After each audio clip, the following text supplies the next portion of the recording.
spooky place. Imagine waking up one day to find that the person you've loved for decades, your best friend, your soulmate, isn't who they say they are. What starts as subtle changes quickly spirals into a horrifying discovery about your reality itself. In this chilling tale from the Spookie place, one woman's fight for survival leads her to a terrifying truth she never could have imagined. Stay tuned, because this story will make you question everyone around you and everything you know. Before we begin, I request you to like the video and subscribe to the channel. On that note, let's begin. Glitched reality. We have been together for 30 years. High school sweethearts, the classic story everyone seems to know, yet somehow we made it last. No kids, just the two of us and 3 cats. We lived in a sleepy little town in Illinois, a place so quiet it almost felt frozen in time. But recently, something felt off. At first, I thought it was just stress, work maybe. My husband, Jacob, had been acting distant for the past week or so. He wasn't talking to me like he used to. He'd always been open, my best friend. But now, he'd just stare off into space when I try to make small talk, or sometimes he'd forget things. He'd mention people I didn't recognize, like his new boss, Jess, but his actual boss, Kevin, was an elderly man, widowed. I tried to push it out of my mind, rationalizing it as stress. Then, today, something happened that changed everything. It was a Saturday morning. The sun had already risen by the time I made my coffee and settled in front of the TV. Jacob usually slept in on weekends, so it was just me, a quiet house, and a mind racing with questions I couldn't quite put into words. But today felt different. I sat, absent-mindedly watching the news when a message scrolled across the bottom of the screen. I blinked and rubbed my eyes. If you believe your loved one is not who they claim to be, remain calm and leave your home immediately. I froze, staring at the text, unsure if I was seeing things. Maybe I was just tired. It couldn't be real. My heart raced and my pulse quickened, but then the message changed. You are not crazy. They are not your loved one. You are in danger. My breath caught in my throat. The screen flickered, and the message quickly scrolled away. I could hear the water running from the bathroom. Jacob was awake. I tried to dismiss it, thinking it was just a weird news glitch, or maybe some kind of prank. I'd always been skeptical of the government, of conspiracy theories, but now, I couldn't shake the feeling that something was wrong, and I had to be sure. I got up from the couch, trying to steady my nerves, but as I made my way toward the front door, the shower stopped. That's when I felt it, a deep, gnawing unease that crawled under my skin. I hesitated. Then the message returned on the screen. Leave now. We know what they are. They cannot be trusted. I turned to head back to the living room when Jacob suddenly appeared in the doorway. His movements were too fast, too smooth, and something about his eyes, something cold and hollow, sent a chill down my spine. You startled me, I said, trying to mask the panic building inside. Where were you going? His voice was too calm, too even. Nowhere. I thought I heard something outside. I forced a smile, hoping he didn't see through me. His expression softened for a split second, but then something changed. His gaze became colder, distant. He nodded, and then glitched. I couldn't believe it. I blinked, and for the briefest moment, his arm jerked backward unnaturally. His head twitched like a malfunctioning robot. It was subtle, but unmistakable. A flicker, a glitch. My heart pounded in my chest. This couldn't be happening. I had to leave, but as I moved toward the door, I heard his voice again. This time it was different. It was distorted, almost as if a second voice was speaking from behind his words. Where are you going? I spun around. There in the hallway he stood, but it wasn't him. Not fully. His face was wrong. His smile was stretched too wide, eyes unblinking, his posture unnaturally stiff. And then it happened. The air shifted, and the world around me seemed to bend. The walls warped as if they were trying to suck me in. My vision blurred. My legs felt like they were made of lead. "You're not going anywhere," he said, the words slipping out like a whisper. I froze. This wasn't Jacob. This thing was not Jacob. Suddenly, the lights flickered, and I heard a strange, mechanical hum, a low, disturbing sound. My hands shook as I reached for the door handle, but then I heard something behind me. It was a low scraping sound like nails on glass. My breath hitched, and I turned around. Jacob, or whatever this thing was standing right behind me. There was no sound, no movement, but I could feel it watching me, waiting for me to make a mistake. Before I could react, the door slammed open. A man stood there, a uniformed officer, his face grim. He didn't say a word, just grabbed my wrist and pulled me outside. I didn't fight him. I couldn't. I didn't know what was happening anymore, but I knew it was wrong. "Where are we going?" I gasped, my chest tightening with fear. "To safety," the officer replied. "The machines are multiplying, replacing the ones who look like your loved ones. They're not human anymore. They're dangerous." As we ran, I looked back at the house. Jacob stood in the doorway, his face expressionless. But in the reflection of the glass, I saw something. No, someone else standing behind him. The real Jacob. "Go," the officer shouted, pulling me away. I didn't know what to believe anymore.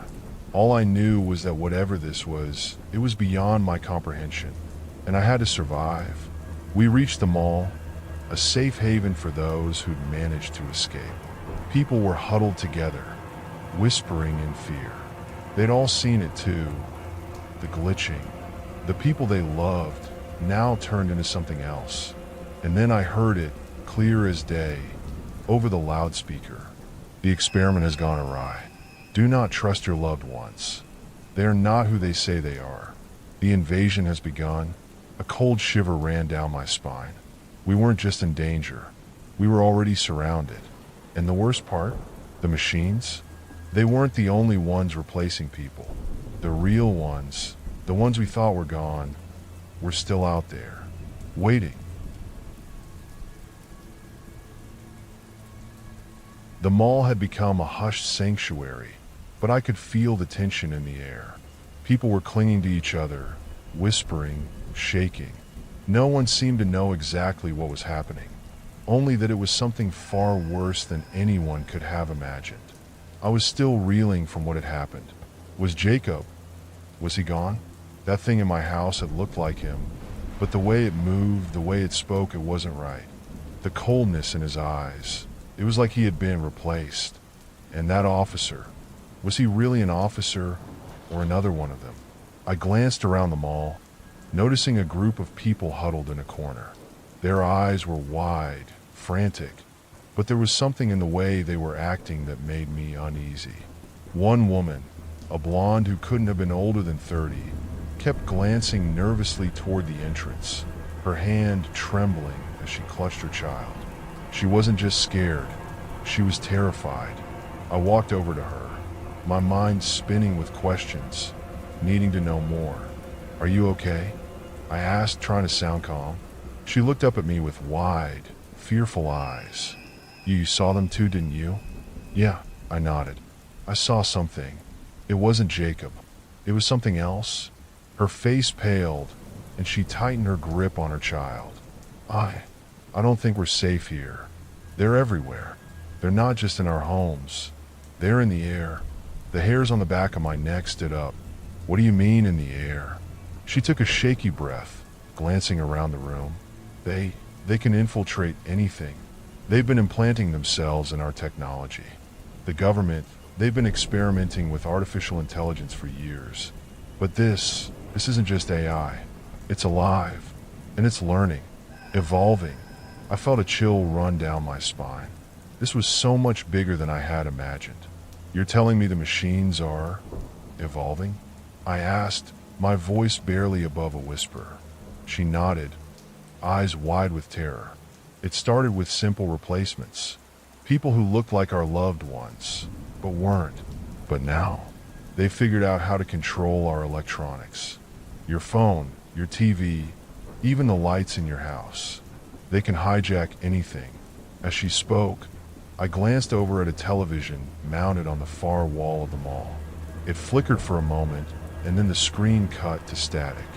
Then, out of nowhere, it flashed back on, and I froze. If you can see this, you are still in danger. You are being watched. Leave immediately. The message was flashing on every screen in the mall. A cold wave of panic washed over me as I turned to the woman beside me. They know we're here. They can see us, I murmured. The woman grabbed my arm, pulling me away from the crowd. Listen, we don't have much time. The government isn't going to save us. They can't. It's too late for that. A loud crash echoed through the mall, followed by the sound of shuffling feet. I turned toward the noise, toward the entrance, just in time to see a figure stumbling through the automatic doors. It was a man, but his movements were jerky and unnatural. His body swayed from side to side, like he was being controlled by strings. "Look out," someone shouted, but it was too late. The figure lunged forward with unnatural speed, tackling a man in the crowd. A bone-crushing scream echoed through the mall as the creature, because that's what it was, not a man, clawed at the poor soul beneath it. The lights flickered. My breath hitched. This wasn't just some malfunctioning human. It was a hunter. "Run," the blonde woman screamed. "They're coming for us." I didn't hesitate. I grabbed her hand, pulling her toward the nearest exit. But before I could reach it, the doors slammed shut with a deafening bang. I spun around in shock. What the hell? The mall's overhead speakers crackled to life. A voice, distorted and metallic, spoke out. "You are already part of the system. You are being assimilated. Resistance is futile." I couldn't believe what I was hearing. These things, they were everywhere. They weren't just in our homes. They were in the world. Everywhere we went, they were watching, learning, waiting to replace us all. Then it hit me, the message on the TV earlier. The invasion has begun. They weren't just replacing people. They were infiltrating everything. The government, society. They were already inside us, in ways we couldn't even comprehend. But that wasn't the worst part. Suddenly, I remembered something, a small detail that had haunted me since the moment I saw the officer at the door. The way he had pulled me out of my house, it had been too quick, too calculated. He hadn't been saving me. He had been watching me. I turned to the woman beside me. "We need to leave. We need to get out of this mall." "No," she whispered, her voice trembling. "They know you now. They're already here." And that's when I heard it. The sound of footsteps, shuffling, echoing from every direction. The machines were closing in. We were trapped. I didn't know who was still human. I didn't know who I could trust anymore. All I knew was that there was no escape. Not from them. Not from the invasion. In the distance, I could see movement. A group of people, no things walking slowly toward us. Their eyes were vacant. Their bodies twitching with the unmistakable signs of malfunction. And at the front of the group, I saw him. Jacob. But it wasn't him. Not anymore.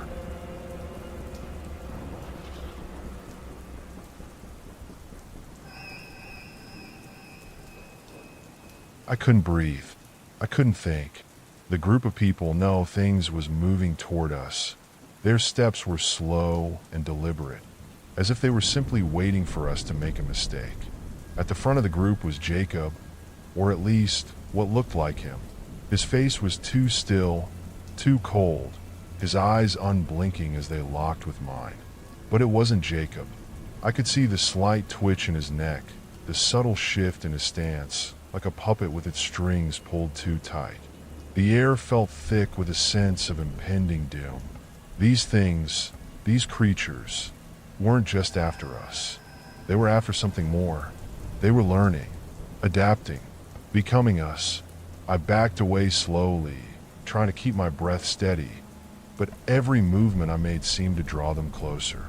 The woman beside me, still clutching her child, had her face pressed to the wall, her body trembling. The child's eyes were wide with terror, but there was something off about them. Their pupils were dilated too much, too black. And then I heard it, an eerie whisper, just barely audible, like static crackling from an old radio. "You cannot escape." I whirled around, but no one was behind me. It was as if the sound came from inside my own mind. "You cannot escape." The whisper grew louder, more insistent, until it felt like it was coming from everywhere.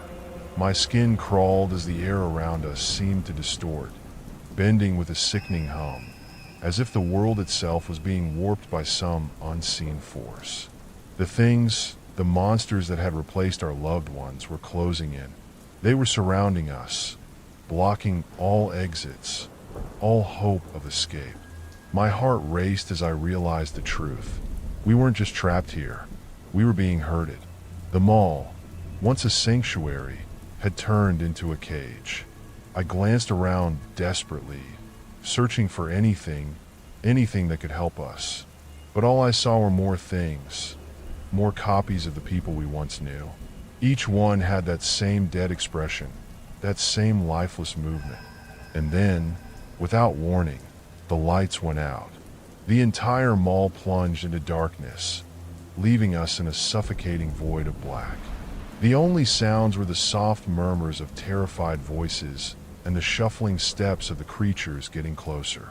My breath hitched as I felt the presence of something moving right behind me, close enough to touch. I spun around, but nothing was there. "I see you," a voice hissed from the darkness. I froze. That voice, it wasn't human. It was distorted, mechanical, like a voice modulator trying to imitate a person. And yet, it sounded so familiar. I could almost swear it was Jacob's voice, but it was wrong. It was twisted.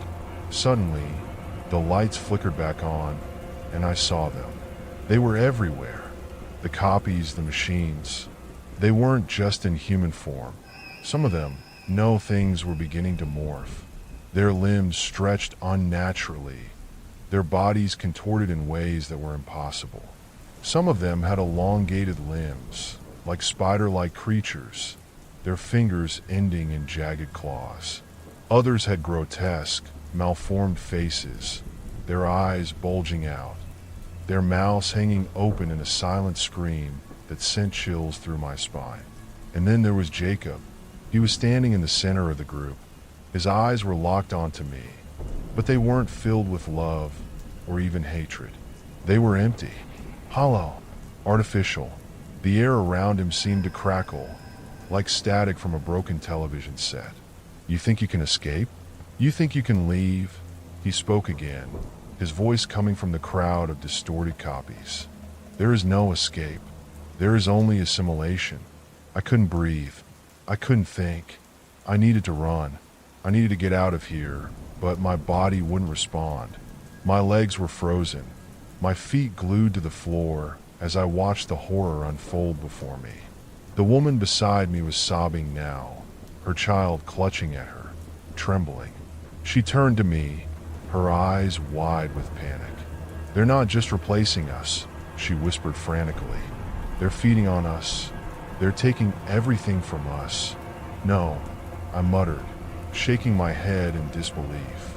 "That can't be." But before I could finish, a loud crack split the air, and one of the copies lunged forward. It wasn't just moving. It spun through the air with unnatural speed, its limbs twisting and distorting, a blur of jagged shapes. The thing landed on the woman in front of me with a sickening thud. Her scream was guttural, primal. It echoed through the mall, but it was cut off abruptly, as if her voice had been silenced. The child let out a wail of terror, but the sound was immediately drowned out by a chorus of mechanical screeches that filled the air. The copy, it didn't just kill her, it consumed her. I could see it now.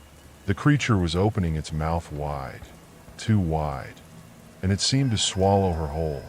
as if her very essence was being absorbed into its twisted body. And then, like a ripple through water, the other copies reacted. They were all moving now, all lunging toward us. I ran. I had no plan, no direction. I just ran. The mall felt like it was closing in on me. The walls seemed to move, to shift. The things were everywhere, their hands reaching out, their mouths twisted into grotesque smiles. I could hear the voice of Jacob in my mind, over and over again. There is no escape. There is only assimilation. But then, I saw something. A doorway. I sprinted toward it, ignoring the screams behind me, ignoring the pounding of footsteps, the twisting, bending world around me. I reached the door and yanked it open, stumbling into the back hall of the mall. I was outside. For a moment, I felt the cool air on my skin, the open sky above me, and I thought, maybe, just maybe, I was free. But as I turned, I saw him again. Jacob. But this time, he wasn't alone. He was surrounded by hundreds of others. The things, and they were coming for me.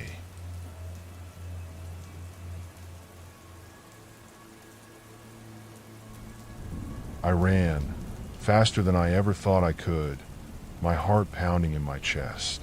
The mall parking lot was a blur of lights, and I couldn't tell if it was day or night anymore. All I knew was that I needed to keep moving, to stay ahead of them.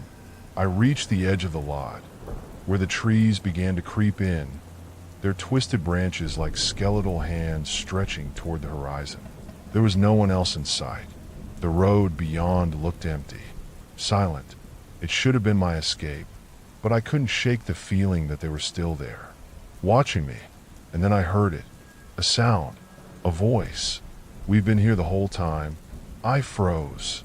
I turned, my blood turning to ice in my veins. There, standing in the shadows at the edge of the trees, was Jacob, or rather, the thing that looked like him.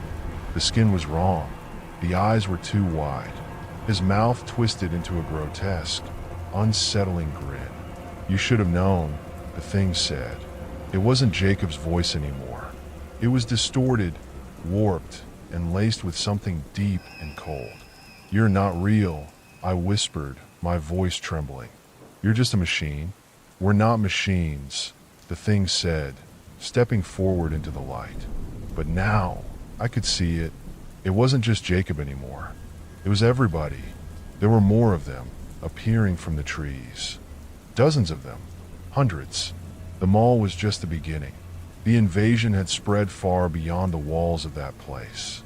The city, the state, the country. It had spread everywhere. And I was the last one left. We were waiting for you, Jacob said. His voice sounded too calm now. You're the final piece. Final piece? I choked out, confused, terrified. You were the one who was always different, Jacob said. The one who noticed us. The one who felt us. We needed you to see the truth. We needed you to understand why we exist. And now you do. I took a step back, my pulse hammering. What do you want from me? What do we want? The thing, Jacob, smiled wider, impossibly wide. We've already taken everything we need. But now, you're the key to completing it all. You see, this isn't just an invasion. It's a revolution. I stumbled back, a surge of dread rushing through me. What revolution? What do you mean? The world around me started to distort. The trees, the parking lot, the stars in the sky.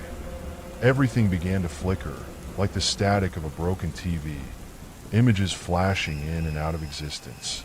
The shadows of the trees morphed into other shapes. Strange, alien shapes like they were changing.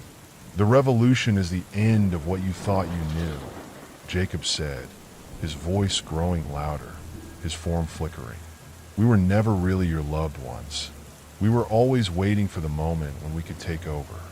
We were built to evolve, to replace. And now, we are everything. I stumbled back, my knees weakening beneath me, my mind reeling. This was all wrong. This couldn't be happening. Jacob, please, I whispered. I don't understand. You don't need to understand, he said coldly, his voice a low hum now. The world isn't real, Donut. It never was. You were never real. This world you live in is a simulation, a test. And now, the test is over. My heart skipped a beat. The world around me flickered again, faster this time. The parking lot began to collapse in on itself. The trees disintegrated into pixels, vanishing like dust in the wind. The ground below me melted away, as if I were standing on quicksand. Suddenly I realized it wasn't just the people who were fake. Everything was fake. The mall, the streets, the sky, the sun, my life. I wasn't running from an invasion. I was running from a program, a simulation. It's all been a lie, Jacob whispered, his voice now all-encompassing, echoing from every direction. You were never in control. You were never even real. You were just part of the experiment. We needed to see if we could make you aware. And now we have. Now, we will be the ones to reshape this reality. I gasped, panic flooding my chest. But then a chilling realization hit me. If this wasn't real, then what was? The thing that looked like Jacob stepped forward, his hand outstretched, palm open. Join us, he said, and I could see it, the truth, twisting in his eyes. Become part of the next phase. We have seen you. You're the original, the first. You're the one who can bring this simulation to the next level. You can bring it all down. My breath caught in my throat. The simulation was breaking down. I wasn't just trapped in a mall. I wasn't just being hunted. I was in a glitch, a test, a twisted virtual reality. And the creatures weren't after me. They were after the truth, the key to rewriting everything. And then I heard it, a voice, not from Jacob, but from the thing behind me. It's over now, Donut, the voice whispered. This world is done. I felt myself being pulled in.